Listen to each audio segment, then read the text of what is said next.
Hey AV, welcome back to Arts and Crafts. If this is your first time joining me, I'm Justina, the Arts and Crafts Coordinator this year, and today we will be tackling diagonal line colors. Okay, so in order to get started, I have a white sheet of construction paper, which is 9 inches by 12 inches. I have one black construction paper, which is 12 inches by 18 inches. I have a ruler, a pencil and eraser, markers of assorted colors. I'm just using Crayola washable markers, and then I'm also using a glue stick. If you don't have markers, you could use color pencils, you could use crayons, paint, whatever you prefer.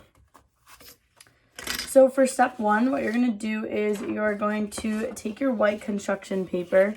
I'm putting it on top of my colored construction paper so colors don't bleed through. And I also have this put down so that my table beneath doesn't get ruined. You could put down newspapers, whatever you'd like, so that your colors don't bleed through. So step one, take your markers or whatever medium you're using, and you're going to color in diagonal lines across your entire white paper. Some will be thick, some will be thin, and you're going to leave white spaces in between each of them.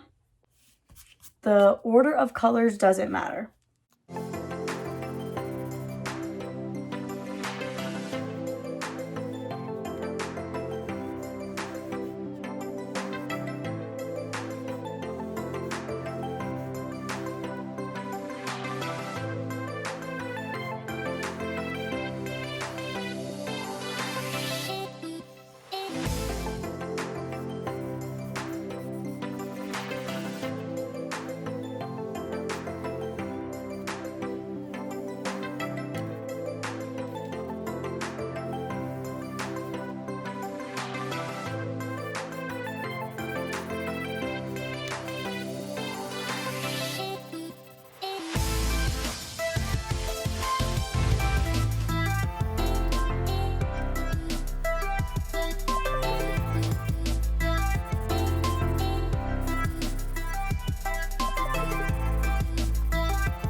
So once your paper has diagonal lines completely across the entire paper, you're going to flip it over and you're going to take your ruler and you're going to measure 24 half inches across. So you're going to mark every half inch on your ruler. So here's a half an inch and it.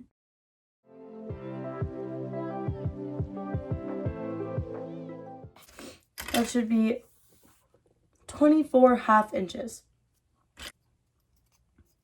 And then you could turn it over and do the same thing on the other side so that you could connect the lines as straight as possible.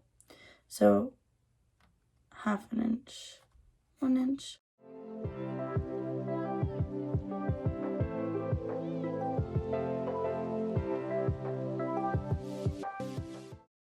So now you're going to take your ruler and you're going to connect all the half inches you drew. So try to make the lines as straight as possible. That way, when you cut them out, they're all very even.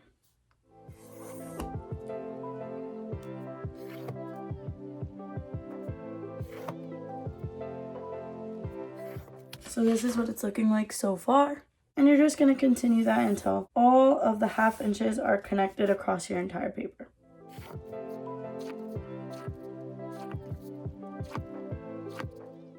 Then, before you start cutting anything, you're just going to number each strip.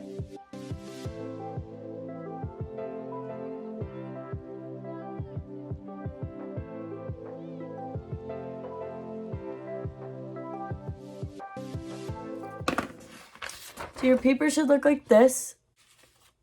You should have 1 through 24 numbered. Next, you're going to cut out the strip numbered 12. So it should be right in the center of your paper. And you're just gonna follow the line straight up.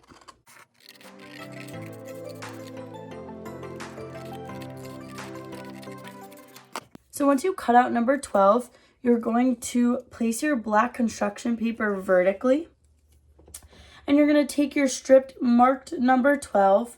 You're gonna put some glue on the back of it. So when I put the glue, I usually just put a dirty paper that I don't mind getting glue on. You wanna do a few strokes so that it sticks. Take that number 12 and you're going to place it in the middle of your black construction paper. If you want to be exact, you could find the middle of your black construction paper by measuring it halfway and stick it right there. Next, what you're going to do is cut strip 11 out. Just follow the lines that you drew already, and it should be nice and easy. You're going to do the same thing. Put my dirty paper again. I'm going to take my glue stick and I'm just going to put a few strokes of glue down the whole strip 11. So once you have strip 11 glued, you're going to measure a 1/2 inch out of the right edge. The left side of it, you're going to overlap with strip 12. And you'll pull your ruler out and you could just place it right there like that. And for the next few steps, you're going to repeat what you did with strip 11. So we're going to go 10 and go all the way up to 1. And you're going to go up from strip 12.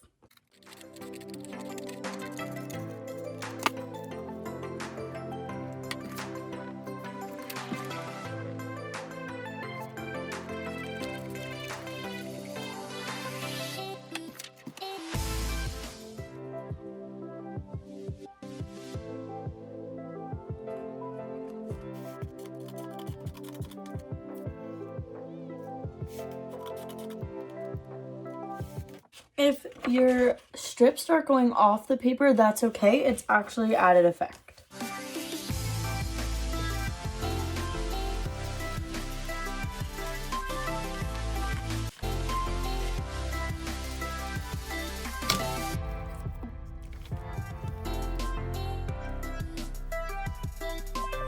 So once you finish gluing down strip number 1, you should have it fanning upwards. Now go back to your original paper and you're going to cut out 13 through 24. Start with 13. Again, follow the lines you drew in pencil. You're going to do a very similar process where you glue strip 13. Now what you're going to do with strip 13 is basically what you did last time, but the opposite side is overlapping.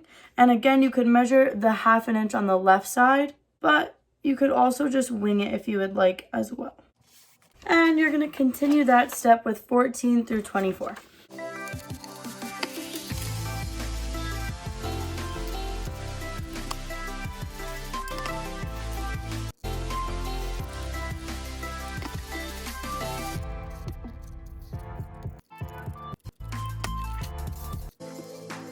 This is what your final product's going to look like. Your diagonal lines now turn into swirly lines that show movement, and it's very intriguing to the eye when they go in separate directions. If you don't like how it looks with your colorful strips sticking off your construction paper, you could either glue it down on various other colors, which I think looks really great, or you could even take a black construction paper and glue it down underneath, and that also looks awesome. So what's super awesome about this activity is that we took something still and we arranged it so that it showed movement. So something really, really cool to try after you try your diagonal line colors is to take an image, and this image could be of anything. It doesn't have to be an action shot. Sometimes that is cool, like playing sports or something, but you could also take a still image, and what you do is you flip that image over and you measure it so that you have an even amount of columns. So once you mark your columns, you connect the lines like we did with our weight construction paper, and then just number your columns 1 through whatever you get to. Make sure it's an even number. And then what you're going to do is you're going to cut out whatever line is in the center. You're going to take that and let's say your image is vertical, you're going to use a horizontal back page, and you're going to take your middle vertical piece and you're going to put it in the center of that horizontal page, and then you could start putting the image outwards this way so that it looks like it's moving. We made the edges of 1 through 10 line up, and then 11 through 24 go the opposite direction. If you do an image, you're going to want all of the edges to overlap in the same direction so that the image doesn't get combobulated, so that the image still represents whatever it's of. And that's actually going to come out looking something like these. So that's super cool. I suggest that you try both. I hope you enjoyed this craft. And now I'll be showing you guys some of the crafts that you guys made and sent in from last week's video.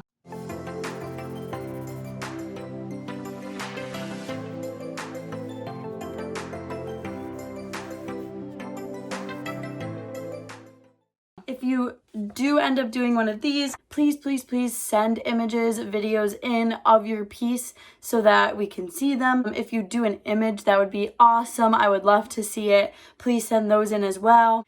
Just make sure that when you're sending everything in, it's going to james@avcamp.org, and make your subject ANC _ and then whatever the activity name is. So today's would be line movement, image movement, anything like that.